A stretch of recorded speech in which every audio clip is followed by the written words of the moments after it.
অন্তর্বাহের দ্বিতীয় অধ্যায়ে আপনাদের প্রত্যেককে স্বাগত। আজকে আমরা ঘুরতে যাব বাজারে। আজকে সকালে আপনিও নিশ্চয়ই বাজারে গিয়ে সবজি মাছ কিনেছেন, কখনো হয়তো বা জামা কাপড়ের বাজারে গিয়ে জামা কাপড় কিনেছেন, কখনো বা ফুলের বাজারে গিয়ে ফুল। কিন্তু আজ আপনাদের নিয়ে ঘুরে দেখব একদম অন্য ধরনের একটা বাজার, যেটাকে আমরা বলি বাদ্যযন্ত্রের বাজার।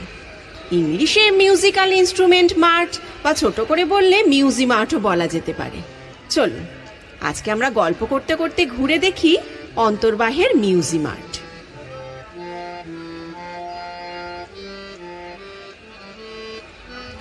ভারতবর্ষের বুকে এই পশ্চিমবঙ্গের কলকাতায় অবস্থিত বিরাট বাদ্যযন্ত্রের বাজার।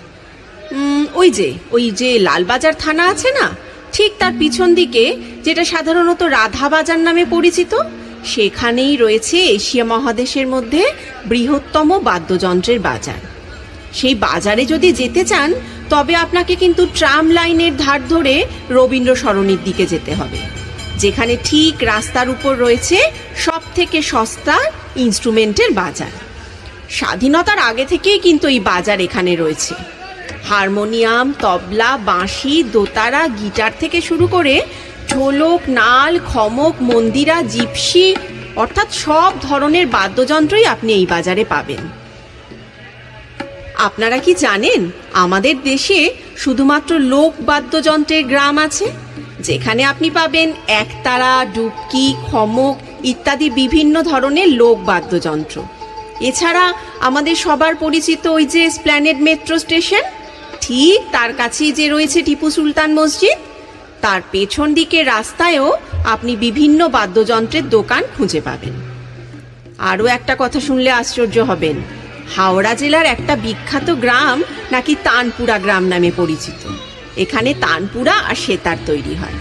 আরও শুনুন, কলকাতার শাঁখারি বাজারে রয়েছে বাদ্যভাণ্ডার নামক একটি দোকান, যেখানে রয়েছে বিভিন্ন ধরনের দেশি বাদ্যযন্ত্রের সমারোহ। বাঁশি, ঢোল, নাল, বিভিন্ন ধরনের দেশি বাদ্যযন্ত্র এখানে পাওয়া যায়। সবচেয়ে আশ্চর্য কি জানেন, ওই দোকান শুরু হয়েছিল 1966 সালে স্বর্গীয় ভানুচন্দ্র দাসের হাত ধরে। ভাবতে পারেন? সবচেয়ে পজিটিভ দিক কি জানেন, ইলেকট্রিক বাদ্যযন্ত্রের ভিড়ে আমাদের দেশি বাদ্যযন্ত্র চাপা পড়লেও তা কিন্তু একেবারে হারিয়ে যায়নি। তাহলে এবার চলুন যাওয়া যাক বাদ্যযন্ত্রের বাজারে।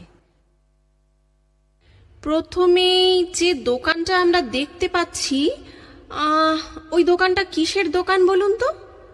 আরে, এটা যে একটা তবলার দোকান। তাহলে আসুন এবার তবলা নিয়ে আমরা একটু গল্প করি। তবলা হলো ভারতীয় উপমহাদেশের একটা গুরুত্বপূর্ণ পারকাশন বা তালবাদ্যযন্ত্র।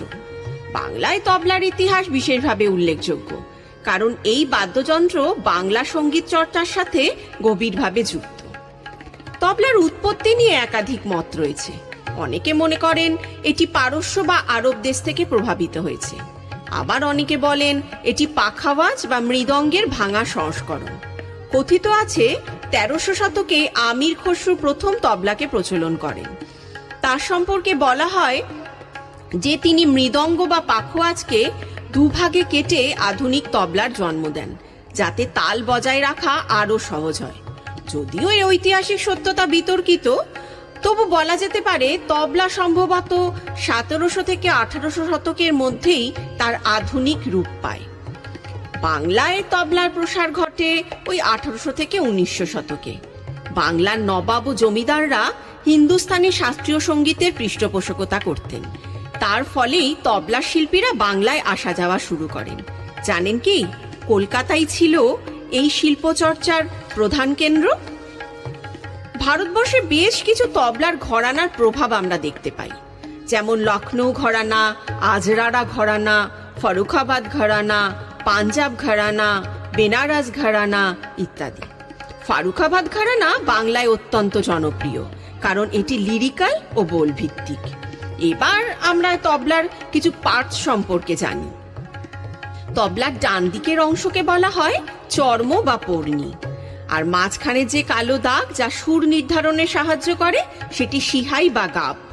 এছাড়া বাইরে বৃত্তাকার অংশ কানি নামে পরিচিত, আর চামড়ার ওপরের অংশকে সুর বা ছাত্রী বলে।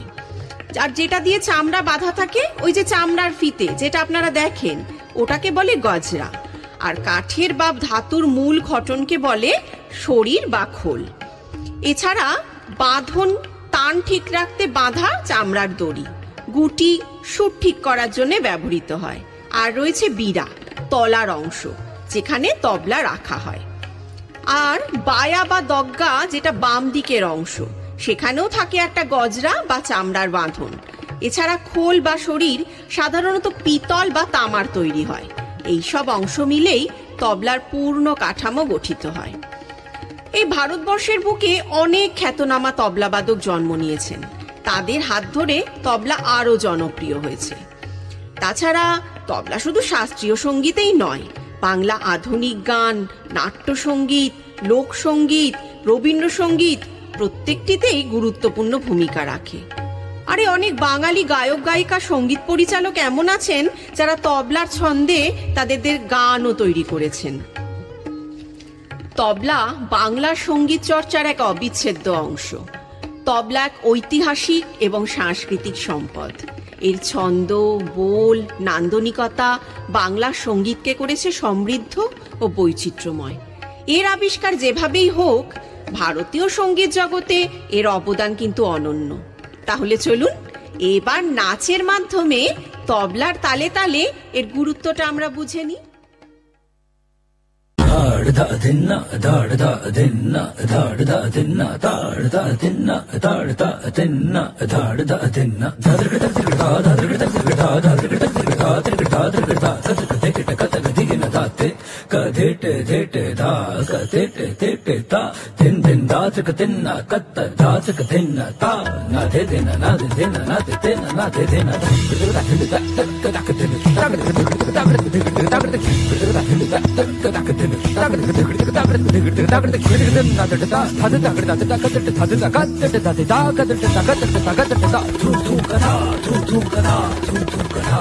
निर्मोहिया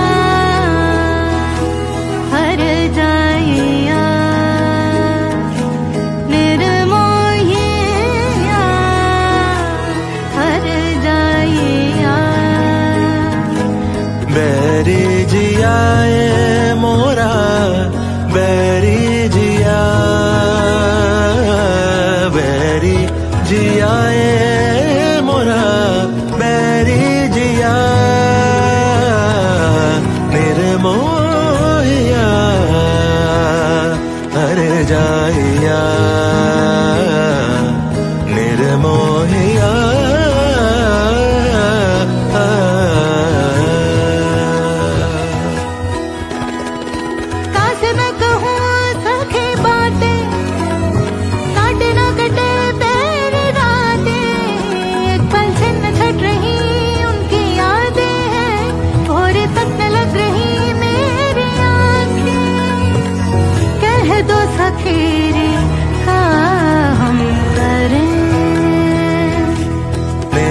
निर्मोहिया हर जाइया,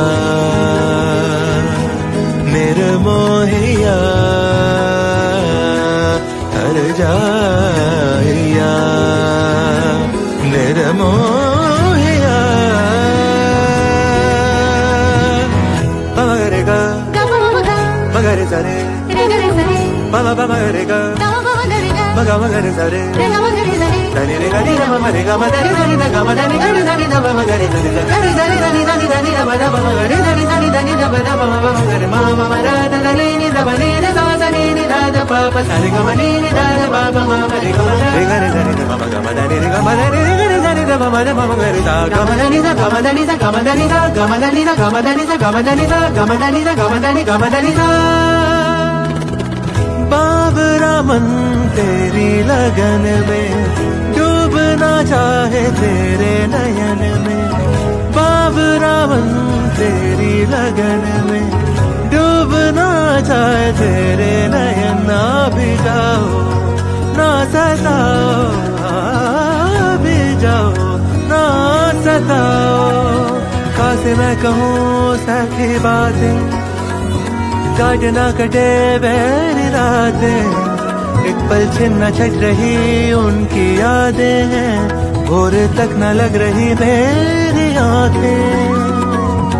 जोगन बन गई मैं तो जोगिया, निर्मोहिया हर जाए यार, निर्मोहिया हर जाए यार। बैरी जिया ए मोरा बैरी जिया, बैरी जिया ए मोरा बैरी जिया, निर्मोहिया। धनी धनी ध ब ध ब म ब म ग नि ध ब ध ब म ब म ग म ग रे रे ग म ग रे रे ग म धनी ध ब म ग म धनी धनी धनी ध ब म ग रे धनी रे ग म धनी धनी ध ध रे ग म धनी धनी ध ध रे ग म धनी धनी रे ग म धनी धनी ध ध रे ग म धनी धनी ध ध रे ग म धनी धनी रे ग म धनी धनी ध नि ध म ग म धनी ध। কি কেমন লাগলো আপনাদের? তবলার তালে তালে প্রাণটা নেচে উঠল তো? আরে তবলা দেখতে দেখতে হাঁপিয়ে গেলেন নাকি? আসুন, এবারে তো যাব বাঁশির দোকানে। ভারতীয় বাঁশি বা ফ্লুটের ইতিহাস খুবই প্রাচীন এবং এটি ভারতীয় সঙ্গীতের একটি গুরুত্বপূর্ণ অংশ। বাঁশি বিশেষভাবে ভারতের আধ্যাত্মিক এবং সাংস্কৃতিক ঐতিহ্যের সঙ্গে গভীরভাবে সম্পর্কিত। এখানে ভারতীয় বাঁশির উদ্ভব সম্পর্কে আমরা কিছু জেনে নিই। ভারতীয় বাঁশি বা ফ্লুটের উৎপত্তি প্রাচীন ভারতীয় সভ্যতার সময়কালেই হয়ে থাকতে পারে। বিভিন্ন পুরাতাত্ত্বিক নিদর্শন থেকে আমরা জানতে পারি প্রাচীন ভারতীয় সঙ্গীতেও কিন্তু বাঁশির ব্যবহার ছিল। বাঁশি মূলত ব্যাম্বো থেকে তৈরি হয় এবং ভারতীয় বাঁশি বিশ্বের সবচেয়ে প্রাচীন বাদ্যযন্ত্রগুলির মধ্যে একটি হিসেবে পরিচিত। এবারে আসুন আমরা জেনে নিই বাঁশির বিভিন্ন অংশ সম্পর্কে।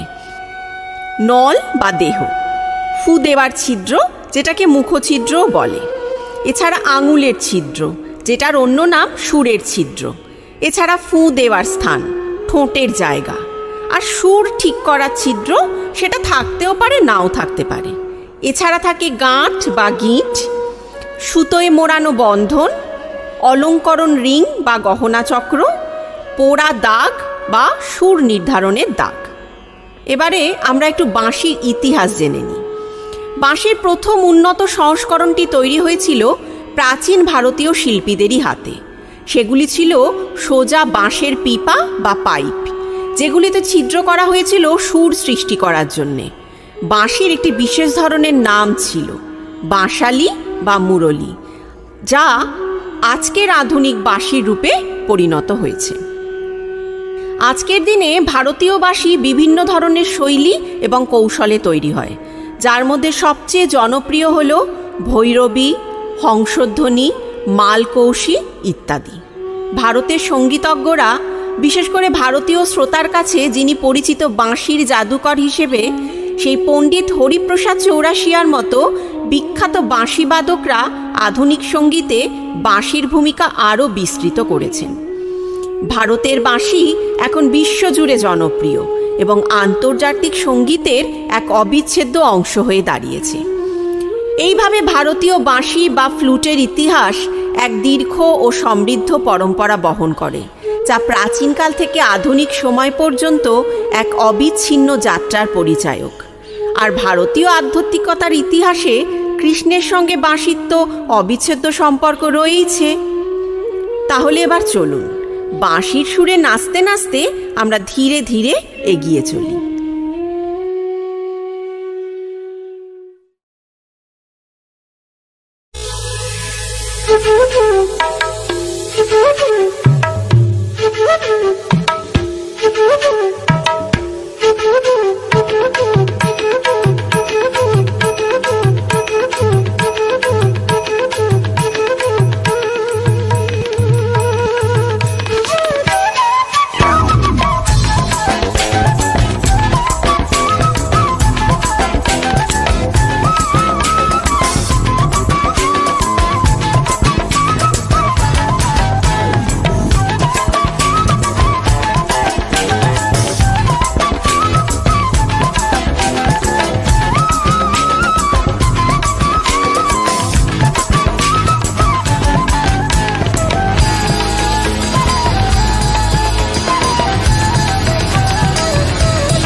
বাঁশির সুরে নাচের ছন্দে নিজেকে ভাসিয়ে দিয়েছেন তো? আচ্ছা, আসুন তো দেখি এবার নেক্সট দোকানটা কিসের। আরে, এটা তো তারের যন্ত্র বা স্ট্রিং ইনস্ট্রুমেন্ট মনে হচ্ছে। হ্যাঁ, ঠিকই ধরেছেন, এটা হলো দোতারা। এবার দোতারা সম্পর্কে আমরা একটু গল্প করে নিই। দোতারা একটি ঐতিহ্যবাহী ভারতীয় বাদ্যযন্ত্র, যা বাংলা, বিহার, অন্ধ্রপ্রদেশ ও আসামে বেশ জনপ্রিয়।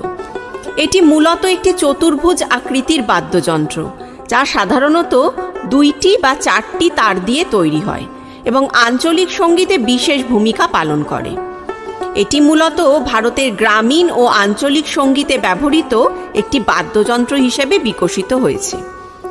প্রাচীনকালে ভারতীয় সঙ্গীতের আঙ্গিকেও দোতারা ছিল একটি জনপ্রিয় বাদ্যযন্ত্র। এটি সঙ্গীতের মৌলিক তন্ত্রমূলক কাজের জন্য ব্যবহৃত হতো এবং বিভিন্ন আঞ্চলিক সঙ্গীতের মধ্যে এক বিশেষ জায়গা দখল করেছিল।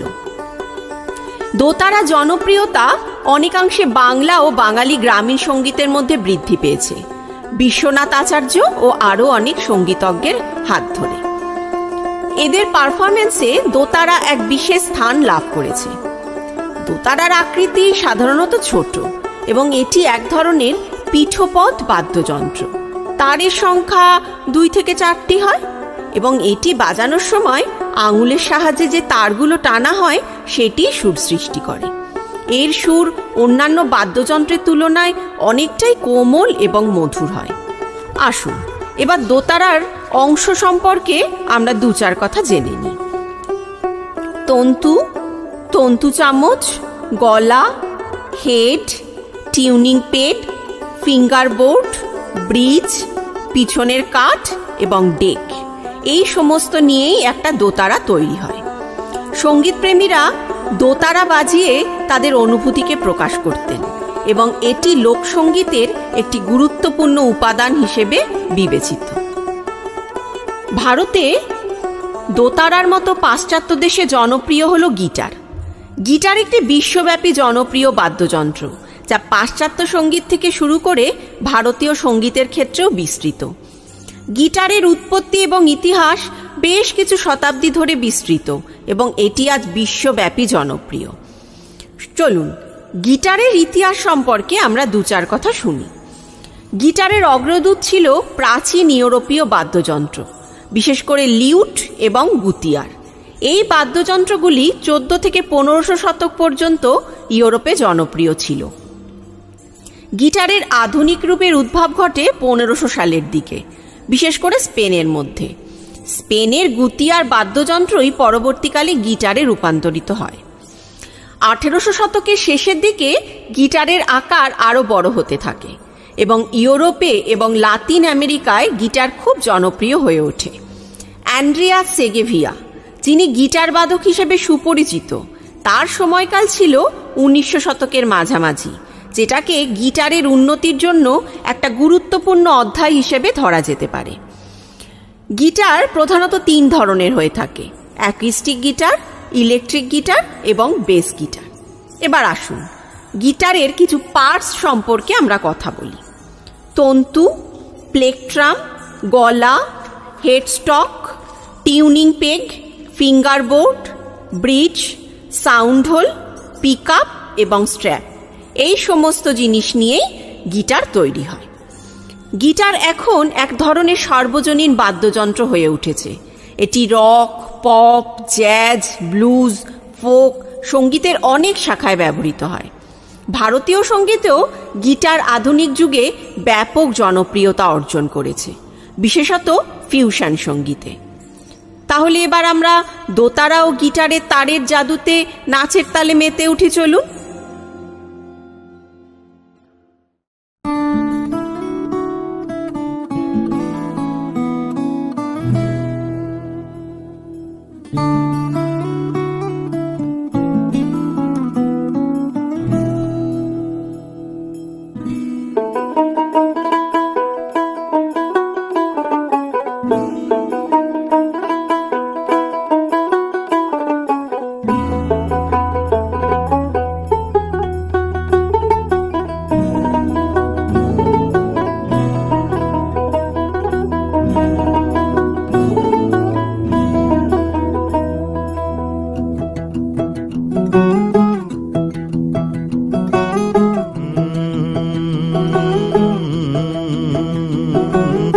कागज के दो पंख लेके उड़ा चला जाए रे, जहाँ नहीं जाना था ये वहीं चला हाय रे। उम्र का ये ताना बाना समझ न पाए रे, जुबां पे जो मोह माया नमक लगाए रे, के देखे न भाले न जाने न दाए रे। दिशाहारा কেমন বোকা মনটা রে।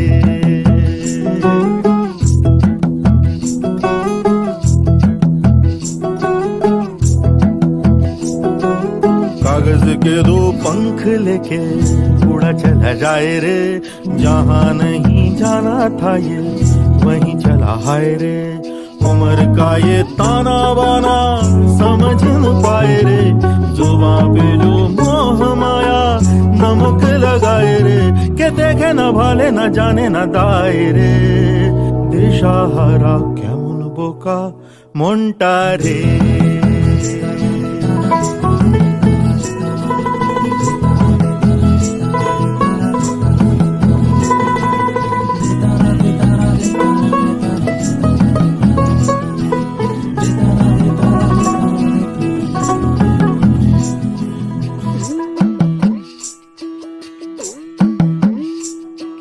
फतेह करे किले सारे, भेद जाए दीवारें, प्रेम कोई सेंध लागे। अगर मगर बारी बारी जिया को यूं उछाले, जिया नहीं गेंद लागे। माटी को ये चंदन सा माथे पे सजाए रे, जुबां पे जो मोह माया नमक लगाए रे, के देखे न भाले न जाने न दाए रे। दिशाहारा কেমন বোকা মনটা রে।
আমাদের মনের তার দোতারা ও গিটারের তারের সঙ্গে জুড়ে গেছে তো।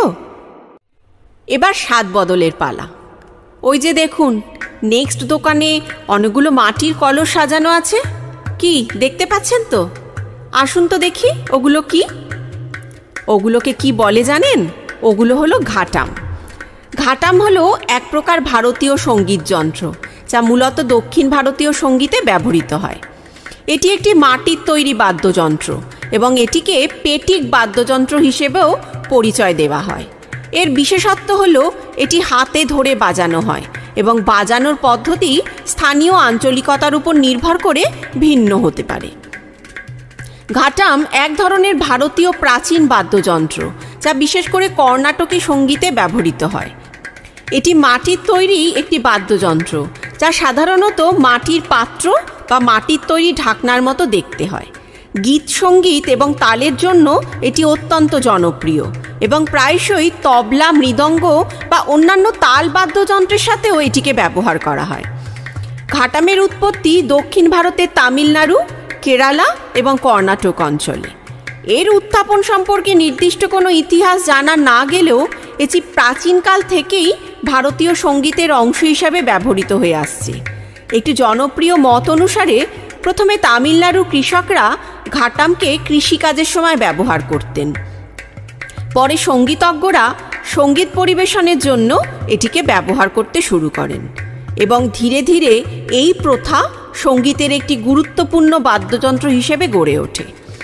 এরপর ঘাটামকে আরও উন্নত করার ব্যবস্থা করা হয় এবং বিশেষভাবে সঙ্গীতের ক্ষেত্রে ব্যবহারযোগ্য হিসেবে তৈরি করতে শুরু করা হয়। ঘাটাম সাধারণত একটির মধ্যে দুটি অংশে বিভক্ত থাকে, একটি বড় মুখ উপরে এবং একটি নিচের অংশ যেটি তলানিতে বেশ প্রশস্ত।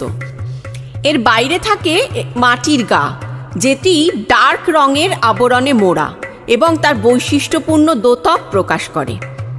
এবারে আমরা ঘাটাম সম্পর্কে কিছু জেনে নিই। এর শরীর হলো প্রধান অংশ, যা সাধারণত মাটি থেকে তৈরি হয়। ঘাটামের উপরের অংশ এক ধরনের খোলা স্থান। এই মুখের আকার বা সাইজ যন্ত্রের শব্দ এবং গুণগত মানকে প্রভাবিত করে। এটি সাধারণত কাদা বা মাটির তৈরি হলেও কখনো কখনো এটি কাঠ বা অন্য উপাদানেও তৈরি হতে পারে। কিছু ঘাটামে বিশেষ একটি কাঁচি বা রিং থাকে, যা যন্ত্রের মুখের চারপাশে থাকে। এই কাঁচি শব্দের টোন এবং ধ্বনির বিশুদ্ধতা এবং গভীরতা বাড়ায়। ঘাটাম বাজানোর জন্য সাধারণত মঞ্চে বসে বা দাঁড়িয়ে হাতে আঁচড়ানো হয়। বাজানোর সময় বাদ্যযন্ত্রের উপর বিভিন্ন ধরনের আঘাত বা তাল মেরে নির্দিষ্ট শব্দ তৈরি করা হয়। একে সাধারণত এক হাতে ধরে বাজানো হয় এবং অন্যান্য তালবাদ্যযন্ত্রের সঙ্গে সঙ্গতিপূর্ণ করতে চেষ্টা করা হয়। এইভাবে ঘাটাম ভারতীয় সঙ্গীতে এক অবিচ্ছেদ্য অংশ হয়ে ওঠে। আসুন দেখি এবার ঘাটামের ছন্দে আমরা কিভাবে মেতে উঠতে পারি।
குருவாய் தந்தைய தோழன வழிகாட்டியை நான் வணங்கும் மகானே துணை, நான் வணங்கும் மகானே துணை, நான் வணங்கும் மகானே துணை தா.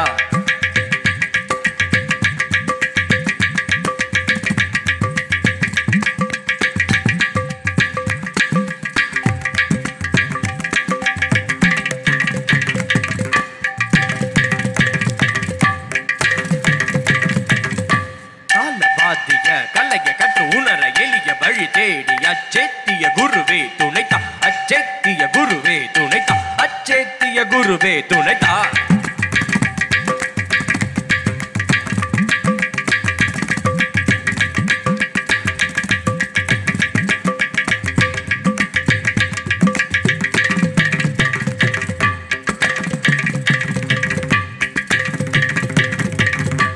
எங்கும் இதிலும் துணையாய் நின்றிடல் வேண்டும் ஸ்ரீ ஸ்ரீ ஸ்ரீ காஞ்சி மகா பெரியவ சரணம் சரணம் சரணம் சரணம் சரணம் சரணம்.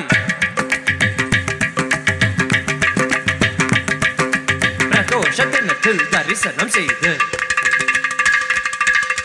பக்தியில் மீளா அடிமையை விளங்கிய,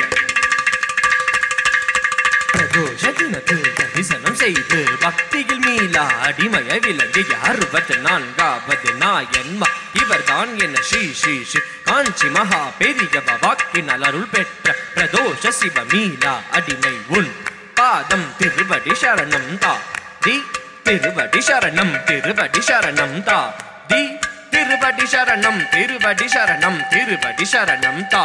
தட்டி தக்கிறதும் தட்டி தக்கிறதும் தட்டி தக்கிறதும் தட்டி தக்கிறதும் தட்டி தக்கிறதும் தட்டி தக்கிறதும் தட்டி தக்கிறதும் தட்டி தக்கிறதும் தட்டி தக்கிறதும் தட்டி தக்கிறதும் தா தி தக்க சுன்னு தட்டி தங்கிறதுக்கு தரிக்கிறதுக்கு தரிக்கிறதுக்கு தங்கிறதுக்கு தரிக்கிறதுக்கு நிங்கிறதுக்கு தரிக்கிறதுக்கு தரிக்கிறதுக்கு தங்கிறதுக்கு தரிக்கிறதுக்கு நிங்கிறதுக்கு தரிக்கிறதுக்கு தரிக்கிறதுக்கு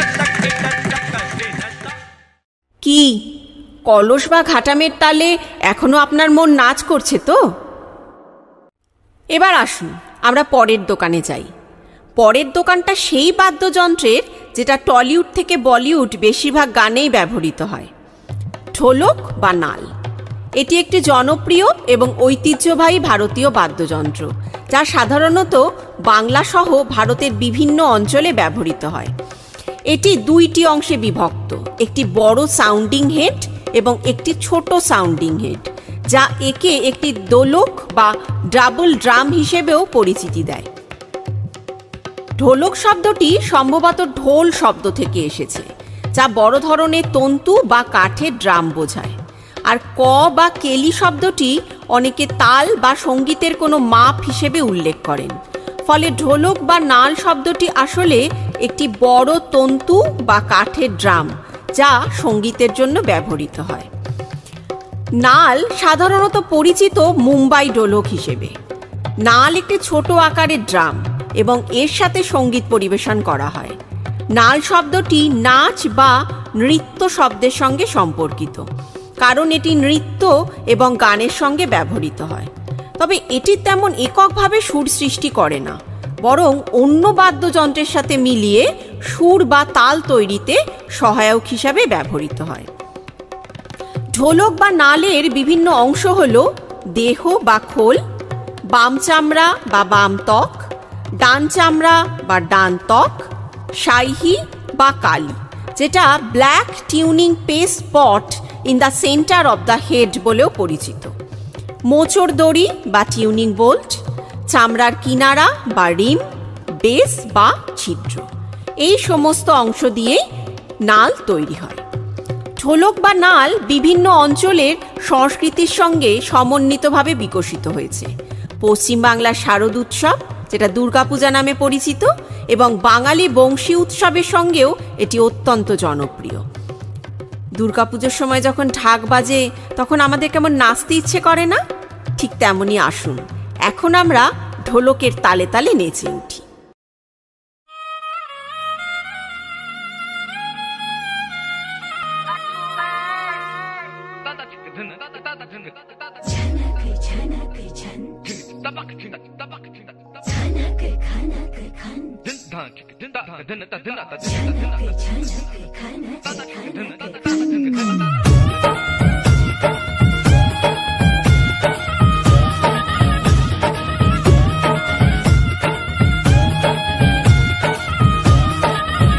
मेरा झुमका उठा के लाया यार वे, जो गिरा था बरेली के बाजार में।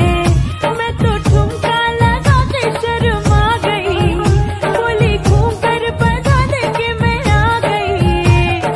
मुझको लौटा के ना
ले मेरी यार तू नच ले झनक झनक झनका हो नच ले मेरे यार तू नच ले अब तो लुटा है बाजार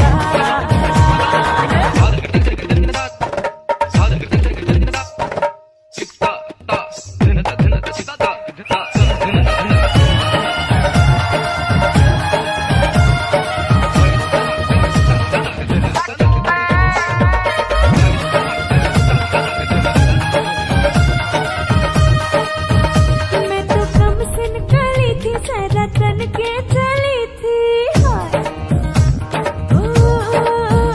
मैं तो कम सिन कली थी सरा तन के चली थी आगे जाके गली पे मल खा गई कोई जाने जमाने कब आ गई मेरे सच के जमाने की कमाई दे मुझे देता उधारी हलवाई दे सबको नचा के नच ले आजा नच ले मेरी यार तू नच ले झनक झनक झनका हो नच ले मेरे यार तू नच ले अब तो लुटा है बाजार सबको भुला के नच ले आजा नच ले मेरी यार तू नच ले झनक झनक झनका हो नच ले मेरे यार तू नच ले अब तो लुटा है बाजार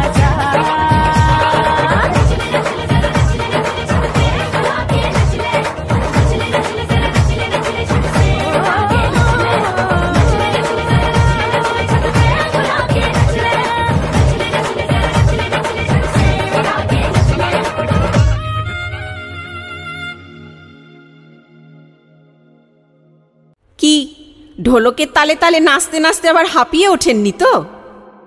আহা, কি সুন্দর একটা রিডের আওয়াজ দূর থেকে আসছে, শুনতে পাচ্ছেন? এবার আমরা পৌঁছে গেলাম তবলার চিরসঙ্গী হারমোনিয়ামের দোকানে। হারমোনিয়াম একটি কিবোর্ড যুক্ত বাতাস চালিত বাদ্যযন্ত্র, যা ভারতীয় উপমহাদেশে বিশেষভাবে জনপ্রিয়। এটি মূলত পাশ্চাত্য দেশে উদ্ভাবিত হলেও ভারতে এসে এখানকার সংস্কৃতির অংশ হয়ে উঠেছে। হারমোনিয়ামের মূল উৎপত্তি ইউরোপে, বিশেষ করে ফ্রান্সে। 1820 সালের দিকে আলেকজান্দ্রে দেবেই নামে এক ফরাসি উদ্ভাবক 1840 সালে হারমোনিয়াম উদ্ভাবনের পেটেন্ট নেন। ইউরোপীয় হারমোনিয়ামগুলি সাধারণত বড় আকৃতির এবং পাম্প পায়ে চাপ দিয়ে চালাতে হতো। এগুলি মূলত গির্জার সঙ্গীতে ব্যবহৃত হতো। 19 শতকের মাঝামাঝি সময় ব্রিটিশদের হাত ধরে হারমোনিয়াম ভারতবর্ষে আসে। ভারতীয় সঙ্গীত শিল্পীরা এটিকে গ্রহণ করেন সহজে বাজানো যায় এবং সুর ঠিক রাখা যায় বলে। ভারতীয় সঙ্গীতের জন্য হারমোনিয়ামের নকশায় পরিবর্তন আনা হয়। ইউরোপীয় পায়ে চালিত হারমোনিয়ামের পরিবর্তে ভারতীয় সংস্করণে হাতে চাপ দেয়া বেলও যোগ করা হয়, যাতে মেঝেতে বসে এটি বাজানো যায়। এই সংস্করণকে বলা হয় পোর্টেবল হারমোনিয়াম। এবার আসি হারমোনিয়ামের বিভিন্ন অংশে। বেলো বা হাওয়া বা পাম্প, চাবি বা কি, রিড বা শূন্যলিকা, স্টপ বা বাতাস নিয়ন্ত্রণকারী নব, ড্রোন স্টপ বা সুর ধরে রাখার নব, coupler, scale changer, keyboard, sound box, ঢাকনা বা কভার, হাতল, বাতাসের ভাল্ব, দেহ বা কাঠামো, এই সমস্ত অংশ নিয়ে একটা হারমোনিয়াম তৈরি হয়। কীর্তন, ভজন, রবীন্দ্রসঙ্গীত, নজরুলগীতি, লোকসঙ্গীত, ধ্রুপদী সঙ্গীত সবেতেই হারমোনিয়াম একটি অপরিহার্য যন্ত্র। পণ্ডিত বিষ্ণুনারায়ণ ভাতখণ্ডে এবং দীনেশচন্দ্র সেন প্রমুখ ব্যক্তিরা হারমোনিয়ামের ব্যবহার ও প্রচারে বিশেষ ভূমিকা গ্রহণ করেন। সবচেয়ে অবাক কথা কি জানেন? হারমোনিয়াম নাকি একসময় আলোক সঙ্গীতের জন্য নিষিদ্ধ ছিল। তাও আবার কোথায় জানেন? অল ইন্ডিয়া রেডিওতে। কারণ অনেকে মনে করতেন ধ্রুপদী গানে হারমোনিয়াম নাকি বিড় দিতেই পারে না। পরে অবশ্য এই বাদ্যযন্ত্রটি ভারতীয় উপমহাদেশের সাংস্কৃতিক ঐতিহ্যের অঙ্গ হয়ে ওঠে। আসুন না, এই হারমোনিয়ামের সুমধুর রিডগুলির আওয়াজের সঙ্গে একটু নাচ করে নিই।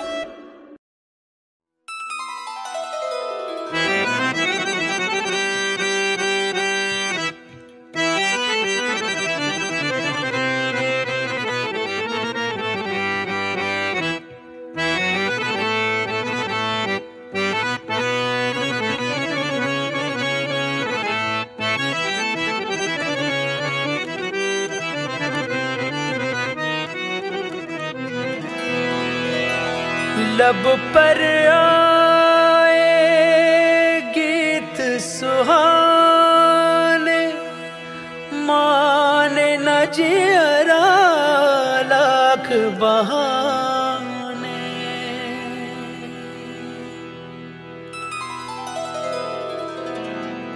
लब पर आए गीत सुहाने, माने न जियरा लाख बहाने। लब पर आए गीत सुहाने, माने न जियरा लाख बहाने। याद तिहारी आए सताने, मन लागे रे पछताने हो। मोरे सैया मैं लागू तोरे पैया, बलमवा ना जाओ परदेस। सजना जी करूं मैं कैसे राजी, पिया जी लाग जिया कोठे।